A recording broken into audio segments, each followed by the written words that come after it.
Press the bell icon on the YouTube app and never miss another update.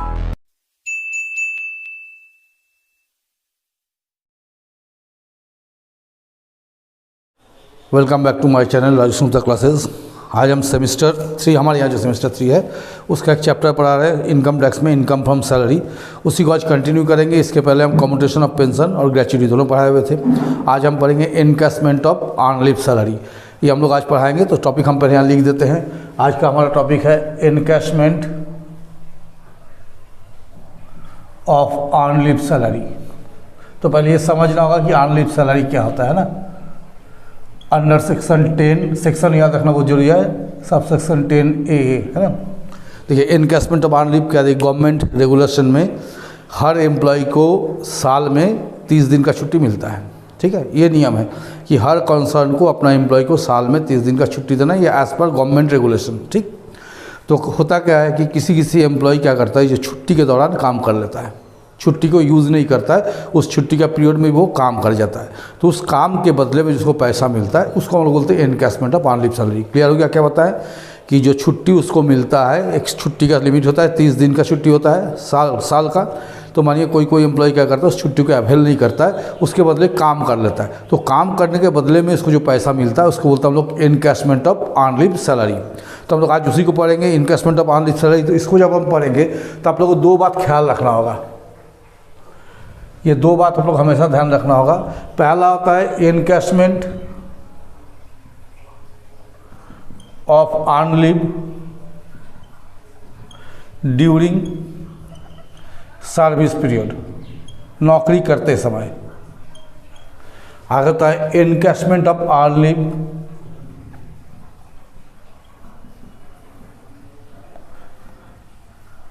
After retirement. ठीक है, तो पहले हम लोग इस पे चलते हैं, encashment of earn leave salary during salary. अगर सर्विस करते हुए आप रिटायर नहीं किए हैं, अगर आप सर्विस में हैं और उस दौरान नौकरी जो छुट्टी है उसको आप यूज नहीं करके उसके बदले में पैसा लेते हैं, तो उसका क्या टैक्स ट्रीटमेंट होगा। तो amount received on account of encashment of earn leave salary is fully taxable for all employ. क्या लिख दिए?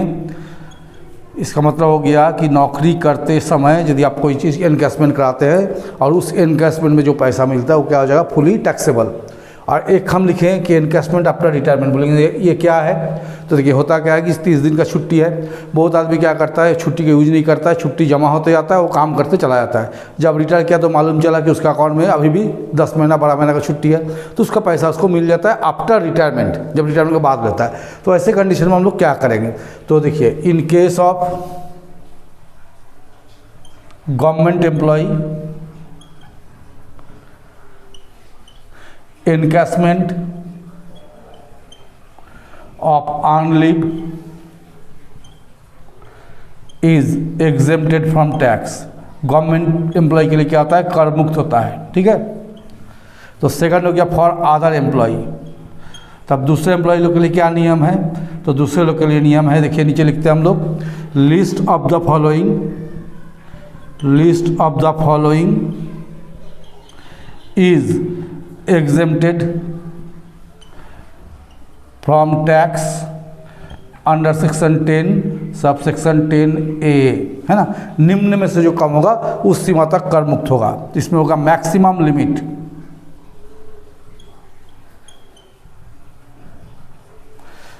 3 लाख, इससे ज़्यादा छूट नहीं मिलेगा। आपको ध्यान रखना है कि मैक्सिमम लिमिट कितना है, 3 लाख। सेकेंड हो गया 10 months salary before retirement, retirement के पहले 10 महीना का कितना सैलरी था, एवरेज सैलरी, है ना। तीसरा हो गया salary of leave period on the basis of 10 months average salary.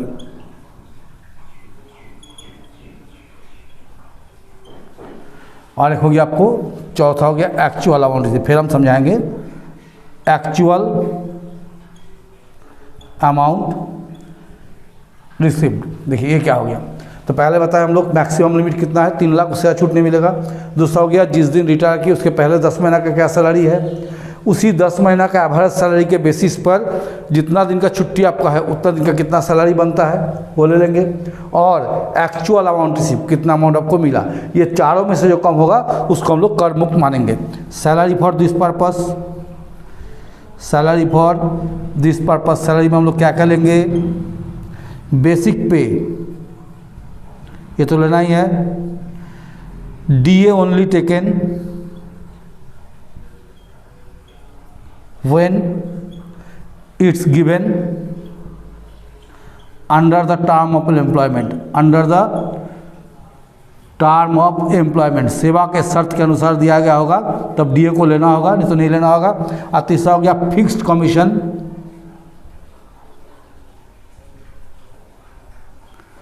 On achievement of turnover, है ना, ऑफ सेल या टर्नओवर। ये फिक्स कमीशन अगर दिया हुआ है कि 5% 10% फिक्स कमीशन मिलता है इस टारगेट को पूरा करने पे, तो उसको हम लोग लेंगे। तो ये हम लोग 2 नियम लिखे। पहला नियम क्या लिखे, जब नौकरी करते हुए इनकैश कराइएगा तो पूरी टैक्सेबल हो जाएगा, और रिटायरमेंट में इनकैश कराइएगा तो गवर्नमेंट सेक्टर एम्प्लॉय के लिए टैक्स से फ्री है, और बाकी एम्प्लॉय लोग के लिए ये 4 नियम हम लिखे हुए हैं। अब हम एक क्वेश्चन बनाकर आप लोग को दिखाएंगे। देखिए ये क्वेश्चन हम लिख दें बोर्ड में, क्वेश्चन को हम पढ़ते हैं, समझाते उसके बाद बनाते हैं, ठीक है। चलिए क्या लिखा है, Shri Om Prakash was an employ of a company. Shri Om Prakash एक कंपनी में एम्प्लॉय था। He short premature retirement from service on 1 नवंबर 2020। जरा ध्यान दीजिएगा कि वो क्या किया, प्री मैच्योर रिटायरमेंट लिया कंपनी से 1 नवंबर 2020 को। इसको हम अंडरलाइन कर देते हैं इस तरह से, ठीक है।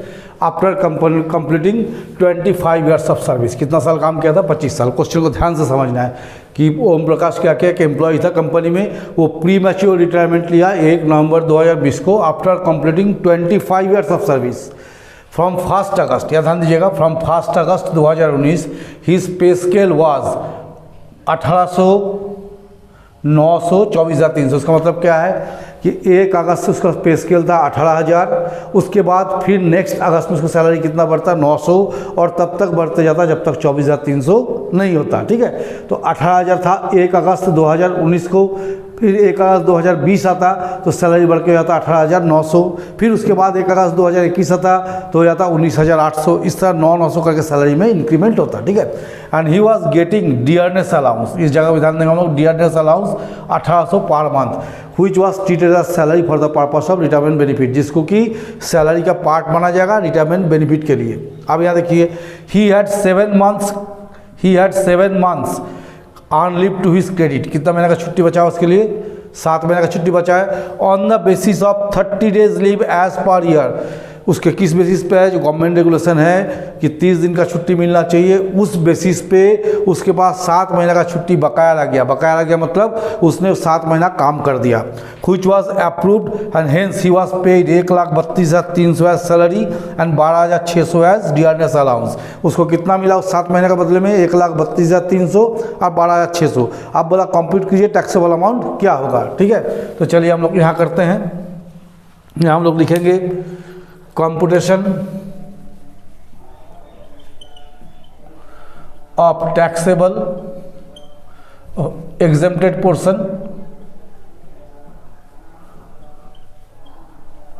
of encashment of on-leave salary, assessment year 2021-2022 लिख देंगे। यहाँ लिखेंगे list of the following, list of the following is exempted from tax. निम्न में से जो कम होगा उस सीमा तक कर मुक्त होगा, under section 10 sub section 10A। तो पहला हम लोग क्या समझाए थे, मैक्सिमम लिमिट क्या लिखना होगा, मैक्सिमम लिमिट कितना है 3 lakh. Second 10 months salary before retirement, मतलब 10 मंथ्स सैलरी बिफोर रिटायरमेंट। और लीव पीरियड कितना था, पहले हमको देखना होगा, लीव पीरियड था 7 मंथ, तो 7 months salary on the basis of 10 months जो हम नियम में लिखे थे उसी को लिख रहे हैं, एवरेज सैलरी। और चौथा हो गया actual amount received, actual amount आपको कितना मिला। ये चारों में हमको कंपेयर करना है कि कौन लिस्ट है, कौन कम है ना। तो एक्चुअल अमाउंट देखिए कितना मिला है, यहाँ लिखा है कोई 1,32,300 ये था और मिला था 12,600, तो ये अमाउंट हो गया 1,44,900। ये दोनों अमाउंट मेरे पास अवेलेबल है, ये दोनों हमको निकालना है। तो सबसे पहले चलिए हम लोग यहाँ करते हैं calculation of 10 months average salary, ये निकालेंगे। तो हम लोग जैसे कि ग्रेजुएट में पढ़े थे, यहाँ डेट ऑफ रिटायरमेंट लिखिए पहले, डेट ऑफ रिटायरमेंट समझना है कैसे कर रहे हैं ना। डेट ऑफ रिटायरमेंट है मेरा 1 नवंबर 2020। सर कहाँ से लाए, देखिए यहाँ पर पहले मार्क किया है 1 नवंबर 2020। तो preceding 10 month, preceding 10 months from date of retirement, retirement के फिक्स 10 महीना पहले। अगर आप नवंबर में रिटायर किए तो बैक में आएंगे अक्टूबर, सितंबर, अगस्त, जुलाई, जून, मई, अप्रैल, मार्च, फरवरी, जनवरी। मैंने 1 जनवरी 2020 टू 31 अक्टूबर 2020, ये हो गया 10 महीना।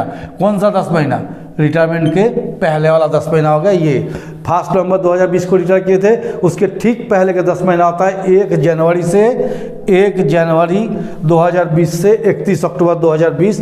ये जो ड्यूरेशन आपका ये हो 10 महीना।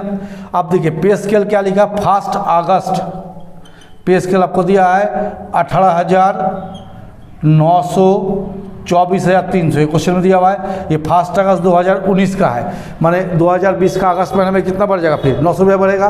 तो 1 जनवरी 2020 टू 31 जुलाई 2020, ये कौन महीना होता है, जनवरी, फरवरी, मार्च, अप्रैल, मई, जून, जुलाई, 7 महीना, ये 7 मंथ होता है। तो ये 7 महीने में आपको सैलरी कितना था, 18,000 इंटू 7, ये हो गया आपको 7 महीने का सैलरी। आप बोले सर 18,000 क्यों लिए, क्योंकि इसके बाद ही आपका सैलरी बढ़ेगा ना। तो हो गया 1,26,000। और जैसे अगस्त आएगा मेरा सैलरी में कितना इंक्रीमेंट हो जाएगा, 900 का। तो 1 अगस्त आप कहाँ से लेंगे, 1 अगस्त 2020 टू 31 अक्टूबर 2020, कौन महीना होता है देखिए, अगस्त, सितंबर, अक्टूबर, 3 महीना। तो यहाँ हो गया 3 महीना। तो इस समय सैलरी कितना हो गया, 18,000 प्लस 900 इंक्रीमेंट हो गया। आप सैलरी हो गया 18,900 इंटू 3। तो 18,900 इंटू 3 कर दीजिए, तो कितना हो गया 56,700। आप इन दोनों को जोड़ दीजिए, प्लस 1,26,000, तो आपको हो गया 1,82,700। इसके बाद क्या बोला कि उसको हर मंथ में कितना का डीए मिलता है, 1,800 रुपया पर मंथ। तो प्लस डीए, डीए क्यों क्यों ले रहे हैं, क्योंकि लिख दिया रिटायरमेंट बेनिफिट में लेना है। तो 1,800 इंटू 10 महीना जोड़ देंगे, कितना हो गया 18,000। तो 10 महीना का सैलरी हो गया 2,07,000। ये जो 2,07,000 आ गया, इसको यहाँ पर भर दीजिए 2,07,000। अब एवरेज सैलरी निकाल लीजिए, एवरेज सैलरी तब कितना हो गया 2,07,000 आपको हो गया 10 महीना का। तो 1 महीना का हो गया 20,070, कितना हो गया 20,070। तो ये 20,070 इंटू 7, 7 महीने का छुट्टी है, 20,070 इंटू 7 कर देंगे तो यह जाएगा 1,40,490। कैसे किए, पहले 10 महीना का सैलरी लिख के यहाँ पर भर दिया हम लोग, कितना आ गया 10 महीना का सैलरी 2,07,000। वो 10 महीना का है तो 1 महीना का कितना होगा 20,070। कितना महीना का छुट्टी था 7 महीना का, तो 7 से मल्टीप्लाई कर दिए, हो गया। अब ये चारों अमाउंट में से लिस्ट अमाउंट देखिए कौन सा है, सबसे कम अमाउंट को कौन सा नजर आ रहा है, सबसे कम अमाउंट हो गया 1,40,490। तो therefore up to 1,40,490 exempted from tax, इतना में टैक्स नहीं लगेगा। तो देयरफॉर टैक्सेबल कितना हो गया, कितना उठाए हम लोग को मिला है 1,44,900, जिसमें 1,40,490 पे टैक्स नहीं लगेगा। तो माइनस करके देख लीजिए, 1,44,900 माइनस 1,40,490, तो आपको आ जाएगा 4,410। तो टैक्सेबल अमाउंट कितना हो गया 4410। तो ये आज हम लोग पढ़ लिए एनकैशमेंट ऑफ अर्नड सैलरी। इसके बाद आपको पढ़ाना होगा रिट्रेचमेंट कंपेंसेशन और वॉलंटरी कंपेंसेशन जो पढ़ाएंगे। उसके बाद रिटायरमेंट बेनिफिट वाला जो चैप्टर है मोटा मोटी आपको एंड में आ जाएगा। अभी तक तो हम क्या करें, सिर्फ आपको टॉपिक बता रहे हैं, इसके बाद हम सीरियली क्वेश्चन सब बताना शुरू करेंगे। रिटायरमेंट बेनिफिट पे जितना क्वेश्चन है, देखिए इसमें एक सैलरी में प्रॉब्लम क्या है ना कि पूरा क्वेश्चन जहाँ दिया हुआ है, जब तक इसमें बहुत सारा पार्ट होता है, जब तक उस पार्ट को हम लोग पूरी तरह से सीख नहीं पाएंगे, जैसे अलाउंसेस निकालना, पार्क्विजिट्स निकालना, ये सारा सीखने के बाद ही हम लोग क्या करेंगे, कंप्लीट क्वेश्चन में आ पाएंगे। अभी आप लोग हम जितना ही पढ़ा रहे हैं सब एक एक पार्ट है, छोटा छोटा पार्ट है, और हर पार्ट को जब तक नहीं सीख गया एक कंप्लीट क्वेश्चन आप लोग बना नहीं पाइएगा। इसलिए बोर्ड में जो रेगुलेशंस वगैरह नियम वगैरह हम लिख रहे हैं उसको जरूर से कॉपी में नोट कर लीजिए, ताकि आप लोगों को आगे जाके क्वेश्चन बनाने में दिक्कत ना हो। तो चलिए आज इस क्वेश्चन को हम यही खत्म करते हैं। यदि मेरे चैनल में आप लोग नए हैं तो आप लोग से यही रिक्वेस्ट होगा कि अच्छा लगता है तो चैनल को जरूर से सब्सक्राइब कीजिए और दोस्तों को भी शेयर कीजिए।